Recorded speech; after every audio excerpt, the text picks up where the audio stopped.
네, 11월 12일인데요. 한 약 4년 전쯤 이맘때에 제가 진짜 엄청 초긴장 상태였거든요. 이제 곧 변호사 시험이 이제 1월에 내년 1월에 있을 건데 제 경험을 떠올려서 이제 지금 이맘때쯤 정말 긴장되어 있었고, 그리고 공부량이 상당히 부족하다고 생각해서 되게 아예 발등에 불 떨어진 것처럼 정말 그렇게 똥줄 타고 이런 상황이었었기 때문에 변호사 시험은 얼마 남지 않은 그런 후배님들에게 조금이나마 어떤 팁을 좀 드리고 싶어서 오늘 이 영상을 준비하게 되었습니다. 저는 한 10월 때쯤에 새로운 강의 같은 거를 어떻게 접하게 돼가지고 그거를 처음 이제 문제집이랑 같이 시작을 했는데, 거기 나오는 강의나 뭐 이런 문제들 중에 한 반 이상은 제가 모르는 그런 것들이었어요. 그래가지고 너무 긴장이 되는 거야. 그래서 진짜 큰일 났다. 그래서 그때부터 정말 뭐 원래 그전에는 하루에 제가 이렇게 스타워치로 이제 공부량을 쟀었는데 아무리 많이 해도 뭐 순수 공부 시간이 한 7시간 넘기가 힘들었는데, 그때부터는 진짜 정말 뭐 한 거의 10시간 이상 항상 했던 것 같아요, 매일.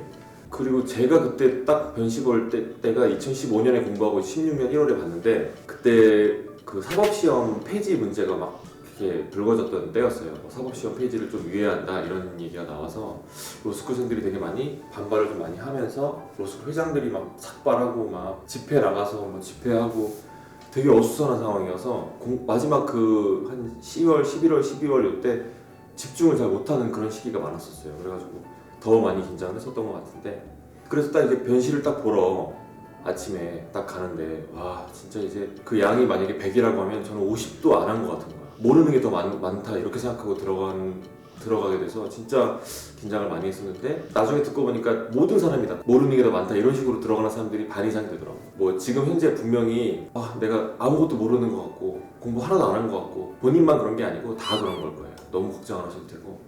그러니까 변시 보는 하루를 이렇게 쭉 말씀드려볼게요.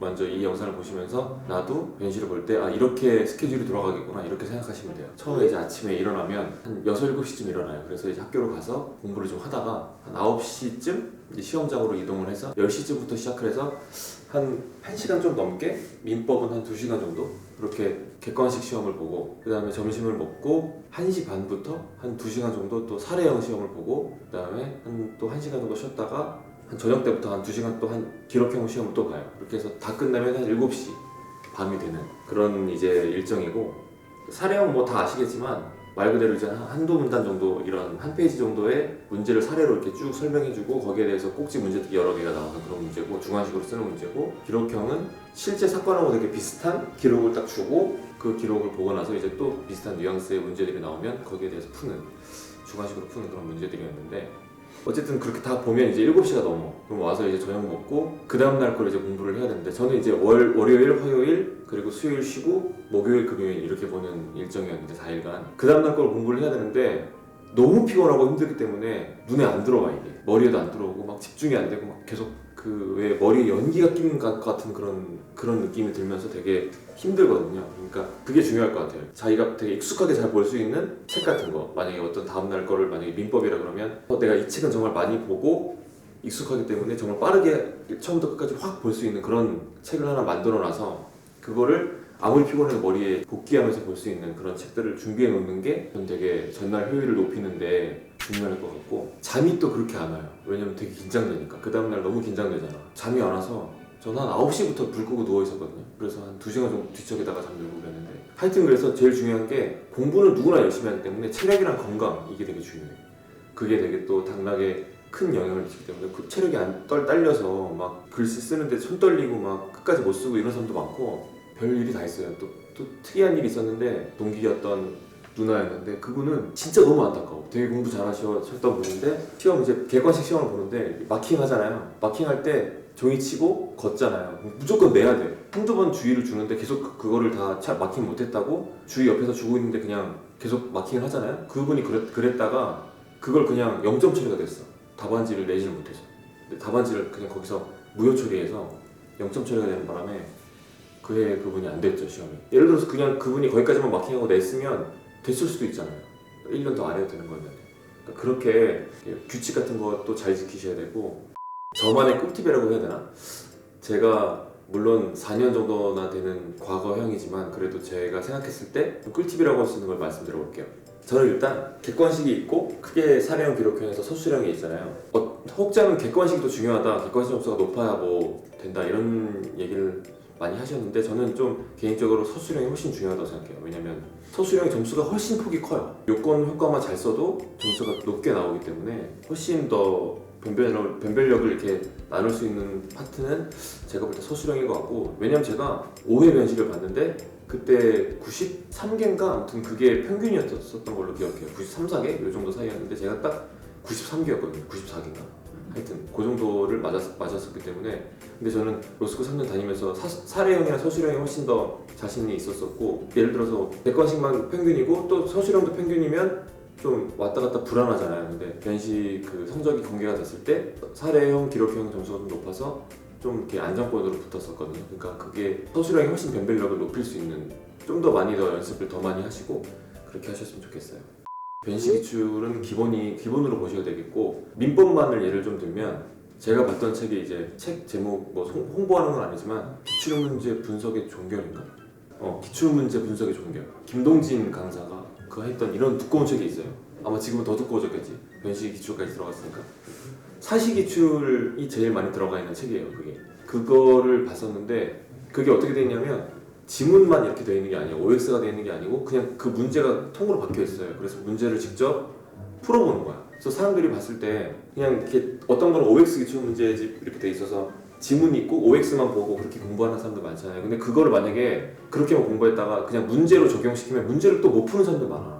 나도 처음에 딱 OX를 보다가 그걸 버리고 그냥 기출문제 분석의 종결로 넘어갔는데 그게 문제를 통으로 돼 있으니까 문제를 풀어보잖아요. 그 문제를 풀어보니까 확실히 좀 더 이게 머리에 잘 남고, 그 문제랑 거의 비슷한 문제가 그냥 막 변시에 나오고 막 그랬었거든요. 이런 식으로 좀 사시 기출 문제나 이런 것들을 많이 봤으면 좋겠어요. 그리고 최신 판례가 또 중요하다 이런 식으로 사람들 많이 얘기해요. 그래서 뭐 한 2, 3개월 전에는 뭐 최근 뭐 3개년, 5개년 이런 최신 판례집들을 사서 막 이렇게 막 보는데, 저도 물론 봤지만 저는 체감상으로는 최신 판례는 많이 안 나왔던 것 같아요. 오히려 좀 원래 중요했던 중요 판례들이나 이런 것들에서 많이 나오지, 최신 판례에서 많이 나온다 이렇게는 제가 딱 말씀드린 제 체감상으로는 좀 아니었던 것 같아요.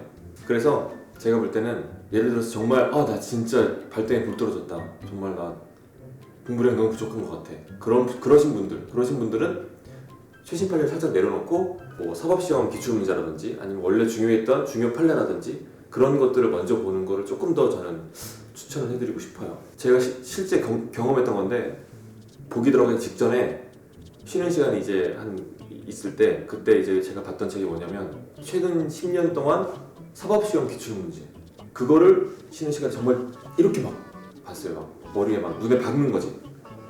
그때 봐서 이게 이해가 안 되거나 그러면 그 해 시험은 힘들다고 봐야 돼. 근데 이제 만약에 이해는 될 거야 다 그때쯤 되면, 그럼 보면서 이해되고 중요한 그런 요건만 눈에 박는 거야. 빨리 막 받고 넘어가고 그런 식으로 해서 들어갔는데, 그 쉬는 시간에 봤던 문제에서 한 서너 개가 나와서 들어가자마자 나 그 시험 보면서 분 틀려나 보다 그런 생각으로 이제 시험을 봤는데, 어쨌든 사법시험 최근 기출문제, 이제는 사법시험이 폐지됐지만 있어요. 그래도 뭐 서점 가면 폐지되기 전까지 나왔던 최근 10개년 뭐 이런 거 있으니까 그런 건 꼭, 왜냐면 사법시험 기출문제를 내셨던 분들이 대부분 로스쿨에 계시고 지금, 그리고 그런 분들 중에 이제 또 변시시험 이제 기출위원으로 들어가시는 분들이 많기 때문에 거의 중요하다고 보는 그런 쟁점들은 똑같아요. 그 한 교수님 똑같기 때문에 문제가 똑같이 겹칠 수밖에 없겠죠 당연히. 그러니까 사법시험을 기출문제만 봐야 된다. 제가 방금 전에 말씀드렸다시피 사법시험 기출문제를 막 보고 들어가서 방금 봤던 문제들이 막 나왔단 거잖아요. 그러니까 신난 거야. 내가 모의고사를 보면서는 정말 긴장감이 좀 덜하니까 시간 안배를 제대로 잘 못해서 아는 문제만 열심히 풀고 마지막 문제까지 다 못 풀고 이런 적도 많았거든요. 모의고사 때 변시 들어가서 이제 제대로 처음부터 끝까지 다 풀어봤다고 이제 시간 안에, 그게 처음인데 신나니까 아는 문제 나오니까 다 열심히 쓴 거예요. 제가 아니고 다 때려박은 거지. 근데 이제 한 문제가 남았어요. 한 문제가 남았는데 답안지를 넘기니까 답안지가 칸이 없는 거야. 답안지 다 쓴 거예요 제가. 그래가지고 불렀죠 분덕관님한테. 저 이거 다 썼는데 답안지가 모자라다, 한 장 더 달라 그랬더니 안 된대. 어떡해, 한 문제 더 써야 되는데. 진짜 멘붕이 막 이렇게 온 거예요. 어떡하지? 그래 다행히 제가 마지막 장에 이렇게 답안지가 이렇게 있으면 이렇게 좀 칸을 많이 남겨놨더라고 가운데에. 이 정도가 남아있는 거야 가운데에. 그래서 가운데에 이렇게 칸을 만들어 놓고 막 별표를 막 쳐놓고 여기 봐주세요 마지막 문제 여기 있어요 이렇게 써놓은 거지. 그리고선 마지막 문제를 좀 더 목차 이런 것도 없이 그냥 줄글로 써 거야. 목차 그리고 맞다 목차에 대해서 되게 신경 쓰시는 분들 많은데 뭐 좀 더 잘 써야 되는 그런 게 있을 수도 있어요. 근데 목차 너무 신경 안 쓰셨으면 좋겠어요. 목차. 왜냐면 목차 신경 쓰다가 막 쓸데없는 말 쓰고 썼던 거 또 쓰고 이렇게 되거든요. 점수에 도움되지 않는 행동들이니까 전 목차 신경 쓰지 마시고 그냥 만약에 알았는데 시간 없다 그럼 줄글로 그냥 써도 그 채점하시는 분들이 교수님들이 다 알아서 다 잘 해주세요. 다 이렇게 점수 줄 단어들이 있고 문장이 있고 하면 다 점수 주시니까 너무 그렇게 목차에 연연하지 않았으면 좋겠고 하여튼 그래서 정말 칸을 만들어서 썼는데 다행히 채점해 주신 것 같아요. 점수 나온 거 보니까 정말 멘붕이었던 경험이다. 그러니까 제가 말씀드리고 싶은 팁은 시간 안배해서 꼭 끝까지 풀어보는 연습을 해봐야 된다. 그런 연습 안 하고 그냥 어떻게 되겠지 이렇게 해서 들어가면 문제마다 이 시간 비율 같은 거 배율 같은 거를 하는데 그걸 잘 못하게 되고 그리고 그 문제마다 뭐 점수 배정이 있는데 어떤 문제가 점수가 그렇게 많이 배정되지 않는데 내가 아는 문제 나왔다고 신나서 길게 쓰고 이러다 보면 나중에 많이 써야 될 때 못 쓴다. 그러니까 이런 거를 확실하게 좀 연습을 많이 해보셔야 된다 이런 얘기를 좀 드리겠고 답안지가 딱 한정돼 있어. 예를 들어서 뭐 3장 반 뭐 이런 식으로 더 주고 해서 내는 그런 게 아니라 사례형은 전체가 서술형이니까 문제가 서술만 계속 하는 문제니까 하여튼 그렇게 답안지가 정한정되어 있다는 거를 알아야 되고 모의고사 때 한정이 안 돼 있어요. 달라고 줘 교수님들이. 근데 그거를 몰랐던 거지 이제. 정말 변시 보이는 그 일주일은 헬이야 헬. 정말 너무 괴롭고 너무 힘들고 정신적으로도 육체적으로도 정말 아주 사람이 끝으로 가요. 저는 시험 볼 때 뭐 객관식이든 뭐 사례형이든 뭘 할 때 포도당 캔디 그거랑 초콜릿 뭐 비타민 C 이런 걸 여기다 이렇게 쌓아놓고 계속 먹었어. 실제로 포도당 캔디 먹으면 좀 머리가 좀 더 돌아가고 이런 느낌이 있어요. 그러니까 쌓아놓고 계속 드세요. 계속 두세씩 때려 박아 그냥. 그러면 그냥 좀 더 나으니까. 그리고 밥도 막 이렇게 배달해주고 막 그래요. 평소에 자기가 자주 먹는 그런 소화 잘 되는 그런 것들로 잘 하셔야 되고 소변이나 이런 것도 미리미리 다 화장실도 다 미리미리 갔다 와야 되고 그리고 또 하나 마지막에 또 생각했던 게 펜 되게 중요해요. 펜. 왜냐면 진짜 사례형 기록형 쓰면 정말 빽빽히 이렇게 쓰는 게 이제 그걸 몇 장을 써야 되니까 손이 너무 아프고 이게 만약에 부드럽게 잘 써지지 않는 펜을 잘못 쓰면 진짜 힘들어 나중에. 그리고 가독성도 좋아야 되잖아요. 만약에 썼을 때 약간 두꺼운 펜을 쓰는 걸 나는 추천해. 나는 만년필 썼어요. 만년필 레미 만년필이라고 있는데 그거 이렇게 썼는데 그게 잘 미끄러지고 잘 써져요. 그래서 그거 추천드리는데 뭐 맞는 사람이 있고 아닌 사람도 있으니까 저는 아무튼 그거 썼었고 변호사 시험 팁에 대해서 말씀드렸는데 뭐 작년 시험을 본 그런 사람들을 제가 좀 같이 얘기를 했으면 더 좋았을 텐데 그래도 뭐 선배로서 좋은 말씀을 드리고 싶어서 오늘 영상 이렇게 찍어봤습니다. 그리고 이제 이 영상이 올라갈 때쯤 되면 이제 수능이 끝나 있을 것 같은데 저도 수능 시험 점수가 제가 기대했던 것만큼 많이 안 나와서 내가 원했던 대학 못 가는데 인생 끝나는 것 같다 막 이런 진짜 낙담하고 막 되게 울고 막 그랬었어요. 근데 아니에요. 수능 못 봤다고 인생 끝이 절대 아니야.